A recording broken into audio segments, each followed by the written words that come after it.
Ever feel like taxes are a modern nightmare? Well, you might want to hold that thought. For millennia, governments have devised some truly creative ways to fill their coffers. Forget your standard income tax. We're about to journey through a world where everything from your shadow to your soul could be taxed. This is a story of human ingenuity, desperation, and the eternal struggle between the taxman and the taxpayer. So, buckle up. Things are about to get weird. Let's start in ancient Egypt, where the currency wasn't always coin.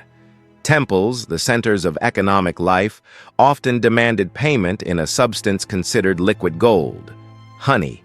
Yes, beekeepers and farmers would haul jars of sweet, sticky honey to settle their dues. It was a practical system. Honey was a preservative, a sweetener, and a valuable trade good.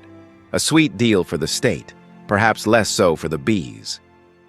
Meanwhile, in Mesopotamia, the cradle of civilization, the system was even more direct. Farmers didn't sell their crops to pay taxes, they paid with their crops. Huge portions of their grain harvest went directly to state granaries and temples. This wasn't just a tax. It was the engine of the entire economy, feeding soldiers, priests, and administrators. It was the original farm-to-table government. Now let's journey east to ancient China, where a simple condiment held the power to build empires and spark rebellions: salt. Salt was so essential for preserving food that the government monopolized it. They imposed a heavy salt tax, making it a state-controlled commodity. This single tax was a major source of revenue for dynasties, but also a constant source of public anger, leading to centuries of smuggling and revolts. Never underestimate the power of a salty populace. Fast forward to 1698 Russia, under the rule of the formidable Tsar Peter the Great. Obsessed with modernizing his nation and aligning it with Western Europe, he declared war on beards. He saw them as a symbol of old-fashioned, backward thinking. So he introduced the beard tax. If you wanted to keep your facial hair, you had to pay up and carry a special token as proof. It was a fashion statement that came with a fee. But if you think taxing beards is odd, let's head to ancient Rome. Emperor Vespasian, ever the pragmatist, needed to replenish a treasury drained by civil war. His solution? The vectigal urinae, or the urine tax. He taxed the collection of urine from public urinals, a substance valuable to tanners and launderers for its ammonia content.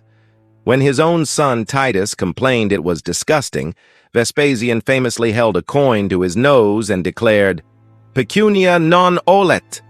Money does not stink. Yes, they literally made money from pee. Back in Britain, in the 18th century, the government decided to tax sunlight itself, or close enough. The window tax charged homeowners based on the number of windows in their house.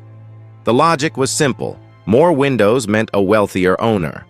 The result was predictable and architecturally tragic. People across the country began bricking up their windows to avoid the tax, leading to darker, less ventilated homes.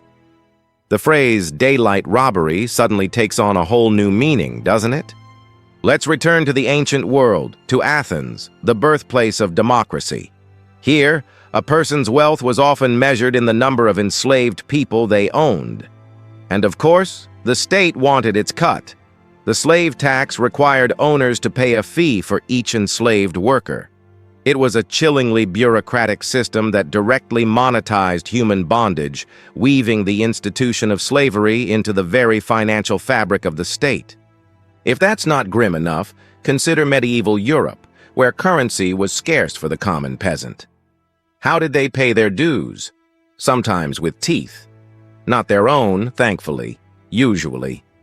Lords would accept animal teeth, particularly from valuable game, as a form of payment. It's a stark reminder of a world where the value of a boar's tusk could be the difference between good standing and ruin. And while we're in medieval times, let's talk about the hearth tax in England. This was a tax on warmth itself. Officials would count the number of fireplaces or hearths in a home and levy a tax accordingly. A cozy fire became a taxable luxury. People went to great lengths to hide their fireplaces, building secret flues or trying to get by with a single overcrowded hearth. Winter must have been particularly taxing. Then there was the soap tax in colonial Britain. In an era before modern sanitation, you'd think cleanliness would be encouraged. Instead, the British government slapped a massive tax on soap, turning a basic hygiene product into a luxury item for the wealthy. It was so unpopular and so widely evaded that a legion of tax inspectors had to lock soap-making vats at night to prevent illegal production.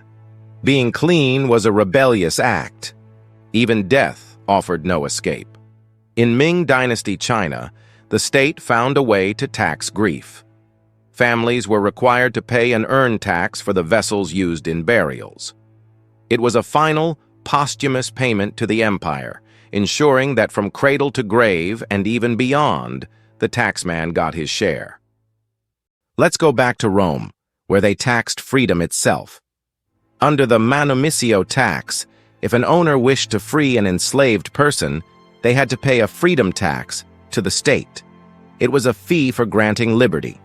While seemingly a source of revenue, it also acted as a deterrent, making the act of manumission a costly affair for the owner, another financial barrier on the long road to freedom. In chilly Scandinavia, the crown looked to the sea. The fish tax required fishermen to hand over a portion of their catch directly to the king's representatives. This was a raw, direct form of taxation, the bounty of the ocean flowing straight into the royal larder. It was the original sea tax, a salty tribute paid in scales and fins. Back in 19th century England, after they were done taxing windows, they moved on to light itself. The candle tax made candles prohibitively expensive for the poor. Families were forced to spend their evenings in darkness or resort to cheaper, foul-smelling rushlights. This tax literally kept the public in the dark, both figuratively and literally. Perhaps the most bizarre tax of all comes from ancient Egypt, where they taxed shadows. In bustling marketplaces, merchants who set up stalls near temple walls were subject to a shadow tax. The logic? Their stalls cast a shadow on the sacred temple ground, and they had to pay rent for that occupied darkness. It's an almost poetic level of fiscal extraction. In feudal Japan, for many peasants, coins were a rarity. The tax system adapted. Instead of demanding money they didn't have, lords would accept payment in kind. The chicken tax was common, where a family's dues could be paid with a certain number of chickens or eggs. It was a practical solution that turned the barnyard into a bank. The Ottoman Empire, controlling the crossroads of the world, knew the value of exotic goods. They imposed a heavy spice tax on imports like cinnamon, cloves, and pepper arriving at their ports. These spices, worth their weight in gold, became a massive source of revenue, funding the empire's vast armies and opulent courts. The taste of luxury came with a hefty surcharge. Let's return one last time to 18th century Britain, a golden age for ridiculous taxes. This time, it was fashion. The hat tax targeted men's headwear. The more expensive your hat, the higher the tax. Hat makers had to be licensed, and an official stamp was placed inside the hat to prove the tax had been paid. Forgery of this stamp was a capital offense, a truly killer fashion accessory. In the Caribbean colonies, tax collectors took their cues from the window tax. They introduced a slave door tax, counting the number of external doors on slave quarters to assess the tax. The response was grimly practical.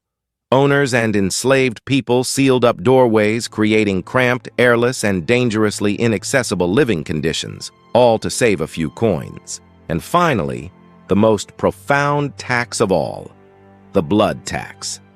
This wasn't a metaphor. Across history, from Napoleonic France to the Ottoman Empire's Janissaries, conscription was a form of taxation. Families, particularly in conquered lands, were required to give up their sons for mandatory military service.